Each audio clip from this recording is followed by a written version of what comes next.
नमस्कार दोस्तों, मैं अंकुर उपाध्याय स्वागत करता हूं आप सभी का एक बार फिर से अपनी नई वीडियो में। दोस्तों, कल बाजार में कैसा एक्शन रहेगा इसके बारे में इस वीडियो में आप सभी के साथ डिटेल शेयर करूंगा। शुरू करते हैं बिना किसी देरी के एक एक करके चीजों को कवर करना। सबसे पहले भारतीय बाजार आज मेरे को लगता है आउट परफॉर्म करता हुआ दिखा है। काफी लोगों ने कमेंट किया था 330 वाली वीडियो में कि भाई कौन सा चश्मा लगाया था आज आपने जो आपको बाजार हरे निशान में दिख रहा है, क्योंकि पोर्टफोलियो लाल थी लोगों की। लेकिन अगर आप नोटिस करो, आप नीचे से ऊपर आए हो, आपका पोर्टफोलियो का शेयर भी ऊपर आया होगा, लेकिन आप खुश नहीं हो। अब ऊपर से थोड़ा भी नीचे गिर जाता है, आप निराश हो जाते हो। ये हमारे ना इस साथ हो गया है। क्यों? क्योंकि हमने इतना नेगेटिविटी अपने आप को, इतनी ज्यादा नेगेटिविटी देख ली अपनी पोर्टफोलियो में कि हम अब प्रॉफिट हमें दिखता नहीं है, लॉस हमें तुरंत दिखने लगता है। अगर आपके पास क्वालिटी स्टॉक्स हैं, क्वालिटी स्टॉक्स का ये मतलब नहीं है कि मैं हिंदुस्तान यूनिलीवर की बात करने लगूं तो क्वालिटी में तो कोई कॉम्प्रोमाइज नहीं है वहां पे, लेकिन पैसा नहीं बनेगा वहां। पैसा बनाने के लिए आपको स्टॉक सेक्टर्स पकड़ने पड़ेंगे भाई। ठीक है, आप कह रहे हो मेरे पास 2022 की तेजी में आईटी था, केमिकल था, फार्मा था, अब भैया वो पड़ा है मेरे पास आज भी, अब चल नहीं रहा है, फिर मैं कह रहा हूं बाजार बेकार है ना। थीम बदल गई है भाई साहब। तो आपको बाजार के साथ नई थीमों को पकड़ना होगा। कौन सी नई थीम है, ये सवाल हो सकता है आपका, जिसके बारे में हम वीकेंड पे आपके साथ डिस्कस करेंगे। करा भी था, कल भी मैंने वीडियो बनाई थी आप सभी के साथ। तो हर तेजी के नए खिलाड़ी आते हैं, आप ये बात याद रखिएगा। मार्केट अगर ऊपर जा रहा है तो स्टॉक्स ऊपर जा रहे हैं। अब मैं आपके साथ तेजी मंदी कैसे 1 to 1 तो इंसान के हिसाब से डिस्कस करूंगा नहीं, मैं डिस्कस करता हूं मार्केट ब्रेथ के हिसाब से, इंडेक्स के हिसाब से डिस्कस नहीं करता। आज की डेट में मार्केट ब्रेथ नेगेटिव थी, लेकिन धीरे धीरे सुधर रही थी, इसलिए मैंने कहा कि पॉजिटिविटी आई अंत में। स्पेशली स्मॉल कैप इंडेक्स जो आधा % नीचे था वो हरे निशान में बंद हुआ है, मेरे लिए तो रिकवरी थी। मिड कैप इंडेक्स जो 0.4% नीचे था वो फ्लैट टू पॉजिटिव बंद हुआ है, तो मेरे लिए तो फिर रिकवरी थी। इसलिए मैंने आपसे कहा कि बाजार में अंत में तेजी आ गई। ठीक है, पोर्टफोलियो वाइज काफी लोग आज नेगेटिव थे, काफी पॉजिटिव थे, वो स्टॉक स्पेसिफिक है। लेकिन अगर आप एक लॉन्ग टर्म इन्वेस्टर हो, आप क्वालिटी के साथ बैठे हुए हो, तो फिर आप उसको ना डेली बेसिस पे पहली बार मत देखो। लेकिन आप 2 साल 3 साल वाले इन्वेस्टर हो, इसको भी लॉन्ग टर्म ही कहते हैं। लेकिन ये क्या है कि ये सेक्टोरल हो जाते हैं, ये रोटेशन में अपने आप को पूरी तरीके से रीबैलेंस करते हैं। लास्ट तेजी के हीरो आपके सरकारी बैंक, सरकारी कंपनियां पूरी की पूरी, चाहे डिफेंस में हो, शिपिंग में हो, चाहे बैंकिंग में हो या तेल में हो, सभी चल रहा था। लेकिन इस बार अलग थीम चल रही है। इस बार आप नोटिस करो, जो चल रहे हैं वहां पकड़ने की कोशिश करो। सिंपल शॉर्ट भाषा में मैं आपको बताऊं, चुनिंदा ऑटो कंपनीज स्टार परफॉर्मर निकल के सामने आई, जीएसटी का फायदा मिला उन्हें। अब ये जो ट्रेड डील हो रही है, इनका फायदा लेने वाली कंपनियां स्टार परफॉर्मर बन रही हैं। यहां फोकस करना पड़ेगा भाई आपको। ये आपकी वेल नोन कंपनियां नहीं है, ये आपको बैलेंस शीट पढ़ने के बाद ही कॉन्फिडेंस दे पाएंगी।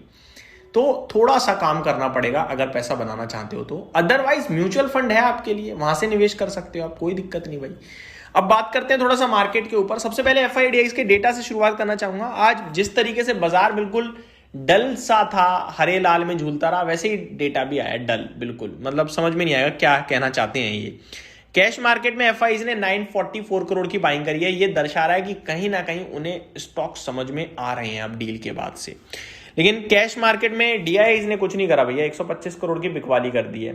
स्टॉक फ्यूचर्स में एफआईआईज ने 760 यानी 760 करोड़ की सेलिंग करी है, और इंडेक्स फ्यूचर्स में 245 करोड़ की बाइंग करी है। तो नेग्लिजिबल डेटा है। कैश मार्केट में एफआईआईज की जो बाइंग का फिगर है वो थोड़ा सा अच्छा लग रहा है, बाकी सब तो अवॉइडेबल है। थोड़ा सा ग्लोबल मार्केट्स को देख लेते हैं कैसे संकेत आ रहे हैं, फिर अपने निफ्टी गिफ्ट निफ्टी की बात करेंगे। तो ग्लोबल मार्केट्स में सबसे पहले अमेरिका से शुरुआत करना चाहूंगा। अमेरिका का बाजार कैसा ट्रेड कर रहा है इस समय। डाउ 150 पॉइंट नीचे है, कुछ खास नहीं, 1.3% नीचे, लेकिन 50,000 के अभी भी ऊपर है। नेस्डेक इंडेक्स 150 पॉइंट ये भी नीचे है, 0.6% की गिरावट है यहाँ। तो यहाँ पे थोड़ा सा आधे % से ज्यादा की करेक्शन दिख रही है। S&P 500 भी 1.3% नीचे है, रसेल 2000 0.5% नीचे देखने को मिल रहा है हम सभी को। अब बात करते हैं थोड़ा सा आप सभी के साथ निफ्टी गिफ्ट निफ्टी के बारे में।